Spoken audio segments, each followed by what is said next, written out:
ನಮಸ್ಕಾರ. ಸುದ್ದಿ ಮೃದಂಗ ನ್ಯೂಸ್ಗೆ ಸ್ವಾಗತ. ನಾನು ಎಚ್.ಎಸ್. ಸುಧೀಂದ್ರ ಕುಮಾರ್. ಮುಖ್ಯಾಂಶಗಳು. ಅಪ್ಪಾಜಿ ಚಾರಿಟೇಬಲ್ ಟ್ರಸ್ಟ್ನಿಂದ ಆರೋಗ್ಯ ಶಿಬಿರ. ಜನವರಿ 4ರಂದು ಉಪನಗರದಲ್ಲಿ ವಿವೇಕ ದೀಪ್ತಿ ಮಹಾ ಅಭಿಯಾನ.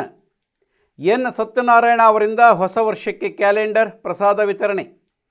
ಯಶವಂತಪುರ ವಿಧಾನಸಭಾ ಕ್ಷೇತ್ರ ವ್ಯಾಪ್ತಿಯ ತಾತಗುಣಿ ಗ್ರಾಮದ ಶ್ರೀ ಸತ್ಯ ಆಂಜನೇಯ ಸ್ವಾಮಿ ದೇವಸ್ಥಾನದಲ್ಲಿ ವೈಕುಂಠ ಏಕಾದಶಿ ಹಾಗೂ ಅಪ್ಪಾಜಿ ಚಾರಿಟೇಬಲ್ ಟ್ರಸ್ಟ್ನಿಂದ ಉಚಿತ ಆರೋಗ್ಯ ತಪಾಸಣಾ ಶಿಬಿರ ನಡೆಸಲಾಯಿತು. ಹಿಂದೂ ಸಂಪ್ರದಾಯದಲ್ಲಿ ವೈಕುಂಠ ಏಕಾದಶಿ ಆಚರಣೆ ಮಾಡುವುದರಿಂದ ಪಾಪ ಕಾರ್ಯದಿಂದ ಮುಕ್ತಿ ಸಿಗುತ್ತದೆ ಎಂಬ ನಂಬಿಕೆಯಿಂದ ಆಚರಣೆ ಮಾಡುತ್ತೇವೆ ಎಂದು ಶಾಸಕ ಎಸ್.ಟಿ. ಸೋಮಶೇಖರ್ ಹೇಳಿದರು. ಬೆಂಗಳೂರು ದಕ್ಷಿಣ ತಾಲೂಕು ಅಗರ ಗ್ರಾಮ ಪಂಚಾಯಿತಿ ವ್ಯಾಪ್ತಿಯ ತಾತಗುಣಿ ಗ್ರಾಮದ ಶ್ರೀ ಸತ್ಯ ಆಂಜನೇಯ ಸ್ವಾಮಿ ದೇವಸ್ಥಾನದಲ್ಲಿ ಅಪ್ಪಾಜಿ ಚಾರಿಟೇಬಲ್ ಟ್ರಸ್ಟ್ ಸಹಯೋಗದಲ್ಲಿ ವೈಕುಂಠ ಏಕಾದಶಿ ಪ್ರಯುಕ್ತ ದೇವರಿಗೆ ವಿಶೇಷ ಪೂಜೆ ಸಲ್ಲಿಸಿ ಮಾತನಾಡಿದ ಅವರು, ಹಿಂದೂ ಧರ್ಮದಲ್ಲಿ ಏಕಾದಶಿ ಆಚರಣೆ ಮಾಡುವುದರಿಂದ ಪಾಪ ಮುಕ್ತರಾಗಿ ಪುಣ್ಯದ ಜೊತೆಗೆ ಆರೋಗ್ಯ, ನೆಮ್ಮದಿ ದೊರಕುತ್ತದೆ ಎಂದು ತಿಳಿಸಿದರು. ಅಪ್ಪಾಜಿ ಚಾರಿಟೇಬಲ್ ಟ್ರಸ್ಟ್ ಅಧ್ಯಕ್ಷ ಎ. ರಾಮಕೃಷ್ಣ ಮಾತನಾಡಿ, ಧಾರ್ಮಿಕ ಸೇವೆಗಳಿಂದ ಮನ ಶಾಂತಿ ಸ್ಥಿರವಾಗಿರುತ್ತದೆ. ಧಾರ್ಮಿಕ ಕೈಂಕರ್ಯಗಳಲ್ಲಿ ತಮ್ಮನ್ನು ತಾವು ತೊಡಗಿಸಿಕೊಂಡಾಗ ಮನಸ್ಸು ಶಾಂತವಾಗಿ ಆತ್ಮಸ್ಥೈರ್ಯ ಹೆಚ್ಚುತ್ತದೆ ಎಂದು ತಿಳಿಸಿದರು. ಇದೇ ಸಂದರ್ಭದಲ್ಲಿ ಗ್ರಾಮೀಣ ಜನರ ಅನುಕೂಲಕ್ಕಾಗಿ ಉಚಿತ ಆರೋಗ್ಯ ತಪಾಸಣಾ ಶಿಬಿರ ಆಯೋಜಿಸಲಾಗಿತ್ತು. ದೇವಸ್ಥಾನದ ಆವರಣದಲ್ಲಿ ನೂತನ ಹೈಮಾಸ್ ದೀಪವನ್ನು ಶಾಸಕ ಎಸ್.ಟಿ. ಸೋಮಶೇಖರ್ ಉದ್ಘಾಟಿಸಿದರು. ಸಹಸ್ರಾರು ಭಕ್ತರಿಗೆ ಪ್ರಸಾದ ವಿನಿಯೋಗ ಮಾಡಲಾಯಿತು.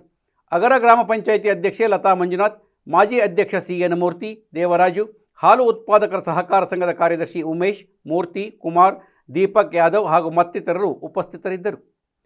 ವೇದಾಂತ ಭಾರತಿ ಕೆಂಗೇರಿ ಅಯೋಧ್ಯ ಆಶ್ರಯದಲ್ಲಿ ವಿವೇಕ ದೀಪ್ತಿ ಮಹಾ ಅಭಿಯಾನ ಕಾರ್ಯಕ್ರಮ ಜನವರಿ 4 ಭಾನುವಾರ ಮಧ್ಯಾಹ್ನ 1:30ರಿಂದ ಶ್ರೀ ಬಂಡೇಶ್ವರ ಸ್ವಾಮಿ ಶಿವಯೋಗಿಗಳ ಭವನ ಬಂಡೆಮಠದಲ್ಲಿ ನಡೆಯಲಿದೆ.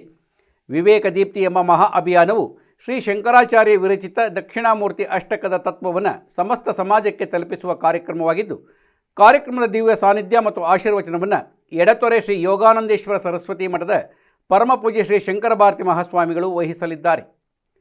ಯಶವಂತಪುರ ವಿಧಾನಸಭಾ ಕ್ಷೇತ್ರ ವ್ಯಾಪ್ತಿಯ ಉಲ್ಲಾಳ್ ವಾರ್ಡ್ ಹಾಗೂ ನಾಗದೇವನಹಳ್ಳಿ ವಾರ್ಡಿನ ರಾಜಕೀಯ ಮುಖಂಡ, ರಾಜರಾಜೇಶ್ವರಿ ನಗರಸಭೆ ಹಾಗೂ ಕೆಂಗೇರಿ ಪುರಸಭೆಯ ಮಾಜಿ ಸದಸ್ಯ ಎನ್ ಸತ್ಯನಾರಾಯಣ, ಸಿಎಂಸಿ ಸತ್ಯನಾರಾಯಣ ಹೊಸ ವರ್ಷದ ಆಚರಣೆಯ ಹಿನ್ನೆಲೆಯಲ್ಲಿ ವಾರ್ಡಿನ ನಾಗರಿಕರಿಗೆ ತಿರುಪತಿ ತಿರುಮಲ ದೇವಸ್ಥಾನದ 2026ನೇ ಇಸ್ವಿಯ ಕ್ಯಾಲೆಂಡರ್ ಹಾಗೂ ತಿರುಪತಿಯ ಲಡ್ಡು ಪ್ರಸಾದವನ್ನು ವಿತರಿಸುತ್ತಿದ್ದಾರೆ.